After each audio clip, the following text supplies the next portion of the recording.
के प्रथम खंड का 5वां मंत्र सुनते हैं। यन्मनसा न मनुते येना पुरमनुमतं तदेव ब्रह्म त्वं विद्धि नेदं यदिदमुपासते। जिसको कोई मन से यानी अंतःकरण के द्वारा नहीं समझ सकता, बल्कि जिससे मन यानी मनुष्य का जाना हुआ हो जाता है, ऐसा कहते हैं, उसको ही तू ब्रह्म जान। मन और बुद्धि के द्वारा जानने में आने वाले जिस तत्व की लोग उपासना करते हैं वह ब्रह्म नहीं है, मन से समझने लायक नहीं है, मन से परे है। जो मन से समझ में नहीं आता है, मन के मनन करने से, मन के चिंतन करने से नहीं समझ में आता है, लेकिन जिससे मन समझ में आता है, जो मन से समझ में नहीं आता लेकिन जिससे मन समझ में आता है, वही ब्रह्म। हम मन से क्या समझते हैं? मन से हम विचार समझते हैं, मन से हम आंतरिक कल्पनाएं समझते हैं। जो इंद्रियों से अनुभूतियां होती हैं, हम मन के द्वारा उसकी छानबीन करते हैं, लेकिन मन से हम क्या नहीं समझ पाते?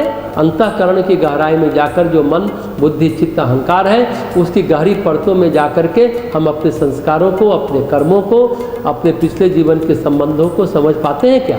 नहीं समझ पाते। लेकिन जब परमात्मा का प्रकाश आता है, ईश्वर का प्रकाश मन को स्पर्श करता है, तो उससे मन की सभी परतें एक साथ स्पष्ट हो जाती हैं। इसलिए जिससे मन जाना जाता है वो परमेश्वर, जिसके प्रकाश से मन की एक एक छोटी से छोटी चीज, जन्म जन्मांतर के रहस्य, सारी चीजें स्पष्ट जानी जाती है, वो परमात्मा है। यानी कि जो मन से नहीं जाना जाता, जिससे मन जाना जाता है, वो परमेश्वर है। बहुत स्पष्ट है कि जो मन से नहीं जाना जाता, जिससे मन जाना जाता है, वो परमेश्वर है। मन से हम दुनिया जानते हैं, लेकिन मन से दुनिया को बनाने वाले को हम नहीं जान पाते। बिहारी का दोहा है ना, जिन आँखिन सब देखिए सो आँखन न देखी जाए।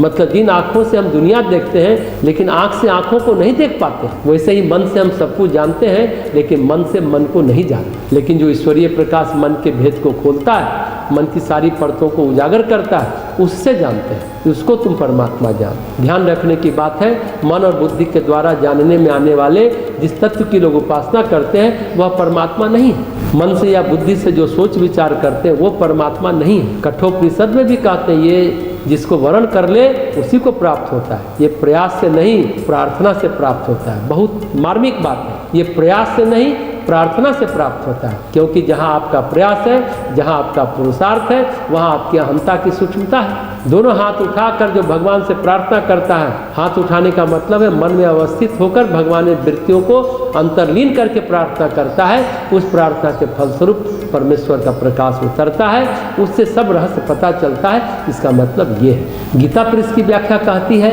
बुद्धि और मन का जो कुछ भी विषय है जो इनके द्वारा जानने में आ सकता है, तथा प्राकृत मन बुद्धि से जाने हुए जिसकी उपासना की जाती है, वह ब्रह्म का वास्तविक स्वरूप नहीं है। पर ब्रह्म परमेश्वर मन और बुद्धि से सर्वथा अतीत है। इसके विषय में केवल इतना ही कहा जा सकता है कि जो मन बुद्धि का ज्ञाता, उनको मनन और निश्चय करने की शक्ति देने वाला तथा मनन और निश्चय करने में नियुक्त करने वाला है, तथा जिसकी शक्ति के किसी अंश से बुद्धि में निश्चय करने की और मन में मनन करने की सामर्थ्य आई है, वह ब्रह्म। इस मंत्र में जिसकी शक्ति और प्रेरणा को पाकर मन अपने ज्ञेय पदार्थ को जानता हुआ कौन है, इस मंत्र में इस प्रश्न का उत्तर दिया गया। इस मंत्र की व्याख्या में यह कहा गया है, मन और बुद्धि से जो जाना जा सकता है वह परमात्मा नहीं है। यहाँ तक तो ठीक है, लेकिन मन और बुद्धि में जो निर्णय करने की शक्ति आई है, जिसकी प्रेरणा से, प्रेरणा भी नहीं प्रकाश से, परमेश्वर के प्रकाश का स्पर्श करने से जो मन अपने ही कर्म संस्कार गहन चित्त की परतों को जान जाता है, वह परमात्मा है। गीता प्रेस की व्याख्या में प्रेरणा नहीं प्रकाश होना चाहिए। ये व्याख्या थोड़ी हट करके